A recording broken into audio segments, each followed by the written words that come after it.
Tekana umunezero ntangere vyo gusubira kubana namwe banywanyi mudahwema gukurikira ibiganiro n'amakuru tubagezaho imisi yose kuri Mboneshakure ya Hejuru TV. N'umwanya yandi makuru agezweho muri uyu mugoroba tubahayemwo kaze.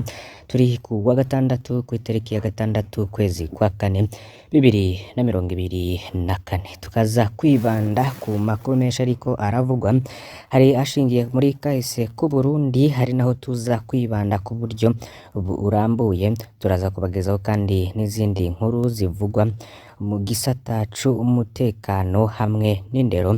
Hari byinshi rero biriko biravugwa, turabahaye kaze.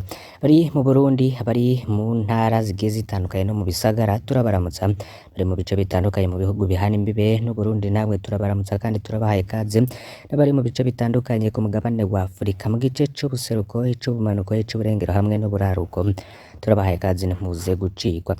Hari abandi benshi bari ku migabane ya kure nka Amerika, Aziya, Australia hamwe n'Uburaya, namwe turabahaye kaze ntimuze gucikwa. Mutandukanye wo mw'isi nyakwigendera Perezida Cyprien Ntaryamira ni Sylvain Ntaryamira avuga ko umushinga w'amanza w'umubirigi yarashinzwe kubaburanira yabasahuye imiliyoni 100 z'amadolari. Turaza kubigarukaho ku buryo burambuye. Kindi mwomenya nuko hagati y'u Burundi n'u Rwanda ngo urubanza rwa Ntaryamira ngo rukwiye guca muri diplomasi y'ivyo bihugu bibiri.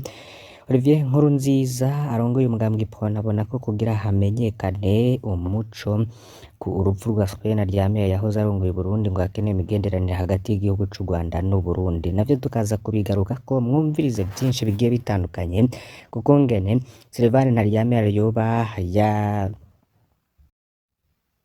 menyesheje ko mu mubonano yahawe na ONU bamwishuye ko igihugu arico co kwitwara, akamenyesha ko abakuru b'u Burundi yituye harimwo Moise Petero Nkurunziza yatwara 2020 ari we wenyene yari yamwemereye ko agiye kwandikira kete ONU, ariko n'ubu akirindiriye ko bikorwa. Tukaza kubigaruka ko ku buryo burambuye. Turaza kugaruka kandi kuri uyu munsi mu gihe aheze imyaka 30 Cyprien Ntaryamira yishwe ari kumwe na perezida w'igihugu c'u Rwanda w'ico gihe mu 1994. N'izindi nkuru mu kanya gatoyi ni ku buryo burambuye. Turabasaba rero kugira ngo abatari bafyonda kuri subscribe canke sabone bafyonde ko kugira ngo nabe baje bashikirwa n'amakuru yacu bari mu ba mbere. Iyi ni Hejuru TV, turabahaye ekaze. Mutambukanyi w'umuhisi Perezida Cyprien Ntaryamira ni Sylvain Ntaryamira yemeza ko umushinga w'amanza w'umubirigi yarashinzwe kubaburanira yabasahuye miliyoni 100 z'amadolari yari agenewe gushumbusha imiryango yabuze. Sylvain Ntaryamira akababazwa nuko intwaro zose zagiye zijaho mu Burundi tanimwe yiyumviriye kwitwarira mu masentare mpuzamakungu abishe Ntaryamira n'abagenzi we Ciza Bernard na Siriake Simbirimwo baguye mu isanga ry'indege i Kigali mu Rwanda mu mwaka w'1994. Ariko kandi mu vyagiye bitangazwa nuko urubanza rwa Ntaryamira rukwiye guca muri diplomasi y'ibihugu bibiri hari vy'u Burundi n'u Rwanda. Olivier Nkurunziza arongoye umugambwe Prona akabona kugira amenyekana umuco ku ruvu rwa Cyprien Ntaryamira yahoze arongoye Burundi hakenewe imigenderanire hagati y'igihugu c'u Rwanda n'u Burundi. Akabashima umutambukanyi w'umuhisi yakurikije inzego zibijejwe adasimvye na rumwe naho atanyishu yigeze aronka. Kasaba leta y'u Burundi rero kwegera leta y'u Rwanda ngo haboneke umuco kugira ngo birinde indyane zo kwaduka hagati y'inzaruka zo mu misi iri imbere. Sylvestre Ntibantunganya we yemeza ko ari kiri ku butegetsi yagendeye u Rwanda incuro zibiri. Ico ngo yasavye abakuru b'u Rwanda nuko ngibitugoye mu Burundi vy'amahoro n'umutekano n'ivyacureka namwe ibibagoye mu vy'umutekano n'amahoro n'ibicureka ni nkenerwa ko leta y'u Burundi n'iy'u Rwanda twoja hamwe tukaraba ivyashitse agakorwa amatora ku bantu bacu bapfiriye agakorwa amatohoza ku bantu bacu bapfiriye ku butaka bwanyu, niko Sylvestre Ntibantunganya we yashikirije. Biri uko mu gihe Sylvain Ntaryamira mutambukanyi w'umuhisi Cyprien Ntaryamira amenyesha ko mubano yahawe na ONU bamwishuye ko igihugu arico co kwitwara, akamenyesha ko kabakuru b'u Burundi yituye misi Petero Nkurunziza yatwara muri 2020 ari we wenyene yari yamwemereye ko agiye kwandikira ikete ariko ubu akirindiriye ko bikorwa. Nayo ku bijanye n'uko Epfona iguma idwe mu rutoke ku bwicanyi bwakozwe myaka iheze, Olivier Nkurunziza akaba yibutsa ashimitse ko mu vyiyumviro vy'umugambwe wabo ata bintu vyo kwica no kugira nabi birimwo.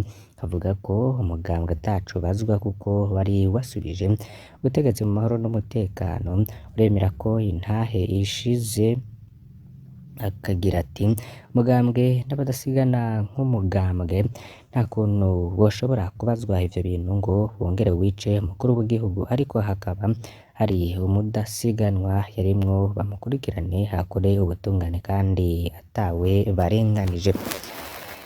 Biruko rero mu gihe imyaka 30 iheze Perezida Cyprien Ntaryamira ahitanwe n'ikorwa ry'indege Falcon 50 yarerera umukuru w'igihugu c'u Rwanda Juvenal Habyarimana. Uwo musi rero Barundi bibuka imyaka 30 iheze Perezida w'Uburundi Cyprien Ntaryamira aguye mu ndege ya Perezida Juvenal Habyarimana w'u Rwanda yakorewe ku mugoroba wa gatandatu ukwezi kwa kane 1994.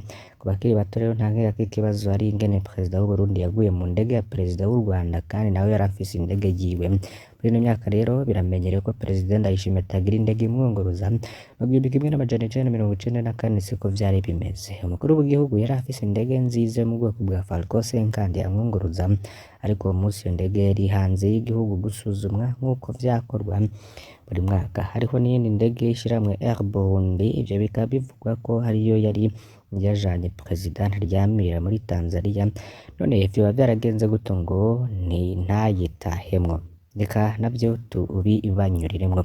Inama y'i Dar es Salaam muri Tanzania yo ku itariki ya 6 ukwezi kwa kane 1994, Perezida Ntaryamira yari yabaye umukuru w'igihugu ku itariki ya 5 ukwezi kwa kabiri 1994, nyuma y'ibiganiro vyabaye hagati y'umugambwe Frodebu wari ku butegetsi ufatanije n'imigambwe bacuritse bene imigambwe itavuga rumwe n'ubutegetsi yari ifise kwisonga umugambwe Prona. Rero nticari coroshe. Perezida Ndadaye yari yagandaguwe muri gitugutu 1993, co kimwe n'abari kumusubirira vy'imfatakibanza. Ibwirizwa shingiro ryavuga ko haca haba amatora ariko igihugu cari mu kaga, nta matora yashoboka. Niyo mpamvu rero habaye ibiganiro kugira umukuru w'igihugu atorwe n'inama nshingamateka. Perezida Ntaryamira amaze gushikira ubutegetsi, ikibazo c'umutekano cagumye kigoye kugeza naho umushikiranganji ajejwe umutekano n'intwaro hagati mu gihugu Renard Nyangoma ahunga igihugu akaja gushinga umuhari w'ikiroberi. Mu Rwanda naho bari bafise ikibazo c'amasezerano ya Arusha yari yabaye hagati ya Perezida Habyarimana n'umuhari FPR, ariko birananirana kuyashira mu ngiro mu bijanye no gushiraho inzego basangiye. Niho mu karere rero hiyumvirwa inama y'abakuru b'ibihugu kugira bige ikibazo c'u Burundi n'ikibazo c'u Rwanda. Mu ntumbero yo gutegura iyo nama kw'igenekerezo rya 5 ukwezi kwa kane 1994, Perezida Ntaryamira na Perezida Habyarimana bari biriwe muri Zaire guhura na mugenzi wabo Perezida Mobutu. Bavuye rero bapanze ko ari uko bari kwifata mu nama y'i Dar es Salaam. Perezida Ntaryamira baratashe ku mugoroba azinduka ku itariki ya 6 ukwezi kwa kane 1994 agenda i Dar es Salaam muri Tanzania. Gusa rero uwo musi wabaye umunsi utangaje. Nta ntahe rero zihari zijanye n'amasaha Perezida Ntaryamira yashikiye i Dar es Salaam.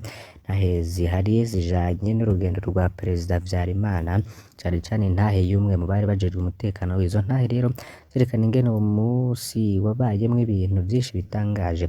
Ikinyamakuru Igihe co mu Rwanda canditse ko uwo musi Perezida Habyarimana yatangaye ageze ku kibuga c'indege i Kanombe abona umukuru w'igisirikare ciwe General Major Deogratias Nsabimana batazira Castor amubaza iyo aroye, nawe amwereka urupapuro rwo mu biro vy'umukuru w'igihugu rumurungika muri iyo nama Perezida yari agiyemwo. Nuko barajana bavuga ko rero bwabaye ubwa mbere Perezida Habyarimana afatana urugendo n'umukuru w'igisirikare. Ivyo bintu ivyo ni ibintu rero n'ahandi bishika gake cane. Perezida Habyarimana yageze Dar es Salaam isaha 3 z'igitondo mu gihe inama yatangura isaha 4, ariko aza gutangara cane abonye ingene ibintu biriko birateba kugeza hava muri hoteli yashikiyemwo aja mu kibanza c'inama atari kumwe na protocole ya Tanzania.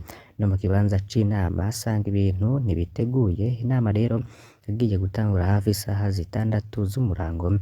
No mu gihe rero itanguye, ivyuma bifasha guhindura indimi bica birapfa, bamara hafi iminota 45 babikora. Inama rero yategerezwa guhera isaha 7 kugira abaperezida bace bataha, ahubwo za gutangura ayo masaha. Umwanya munini w'inama bawumaze ku kibazo c'Uburundi. Perezida Habyarimana yabajijwe gusa igihe azoshiriraho inzego zitegekanijwe mu masezerano ya Arusha. Kimwe rero mu vyatangaje cane Tanzania nuko Perezida Habyarimana, Perezida Ntaryamira n'ingene Perezida Mobutu atitavye iyo nama baramurindiriye barabura. Nama rero irangiye isaha 9, Perezida Hassan Mwinyi wa Tanzania yasavye ko yoja gufungurira abakuru b'ibihugu bari bamwitavye. Ico cari kuri programme kiba kirongereje gutevya ibintu. Bahejeje rero gufungura niho abakuru b'ibihugu batangura kuja ku kibuga c'indege Dar es Salaam. Perezida Ntaryamira niwe yatanguye kuhagera, sanga indege yiwe ntiyaka, bariko rero barayikora. Perezida Habyarimana niwe yakurikiye, nawe asanga indege yiwe ntibaranatangura kuyishusha, bitari bwigere bibeho.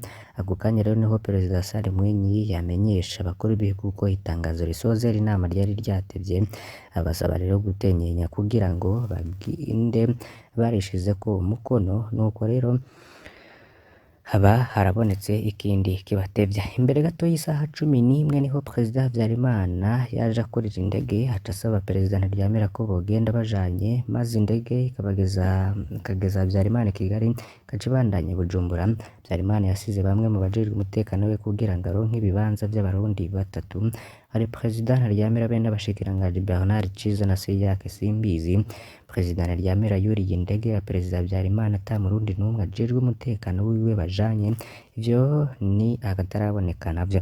Perezida Habyarimana akaba yarageze mu ndege asanga General Deogratias Habyarimana ntarimwo, co kimwe na Dr Emmanuel Akingeneye yari umuganga wiwe, maze asohoka mu ndege abasanga hasi abategeka kwinjira. Bwari ubwa mbere Perezida Habyarimana yinjira indege bakabona arasubiriye gusohoka nk'uko bivugwa mu ntahe y'umwe mu bari bajejwe umutekano wiwe. Mu vy'ukuri abagendana na Perezida Habyarimana bari bafise ubwoba ko iza gukororwa.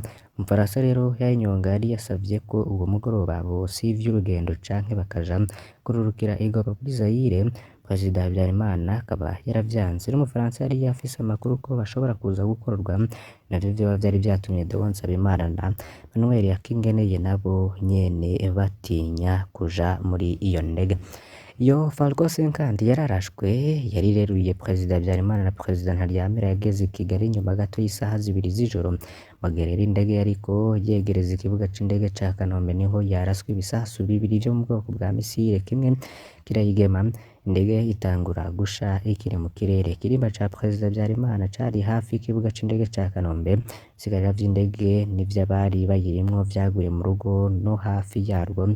Kabivuga ko ikiziga ca Perezida Habyarimana coba caranakorokeye ku modoka yiwe aho ku Kirimba. Ibisigarira vy'abandi harimwo ica Perezida Ntaryamira bikaba vyaratowe iryo joro, ariko bimeze nabi cane bica vyegeranirizwa mu nzu kwa Perezida Habyarimana. Indege ya Perezida Habyarimana ikiraswa haciye haduka amasase menshi mu gisagara ca Kigali. Amasase araraswa cane cane n'abari mw'ikambi icungera umukuru w'igihugu. Bikaba rero ku munsi ukurikiraho hariho hanakurikiyeho Jenoside yakorewe Abatutsi mu 1994 kw'itariki 7 ukwezi kwa 4 1994. Ku munsi w'ejo rero mu gihugu c'u Rwanda hakaba hategekanijwe icumweru c'icunamo mu gihugu cose mu ego rwo guha iteka abazize Jenoside yakorewe Abatutsi barenga 1,000,000 buba baraguye muri ububisha bwahitanye inzirakarengane nyinshi. Turabakengurukiye cane banywanyi bacu mudahwema gukurikira Imboneshakure Hejuru TV. Mbasabe kugira ngo ntimuze gucikwa n'ayandi makuru tuza kubagezaho. Hari ivyo turiko turabategurira mu nkuru ku buryo burambuye muza gukurikira. Hari batari bafyonda kuri subscribe canke sabone muriko murahomba vyinshi muvyonze ko namwe muca muronka amakuru yacu muri buba mbere. Imana rero ibahezagire.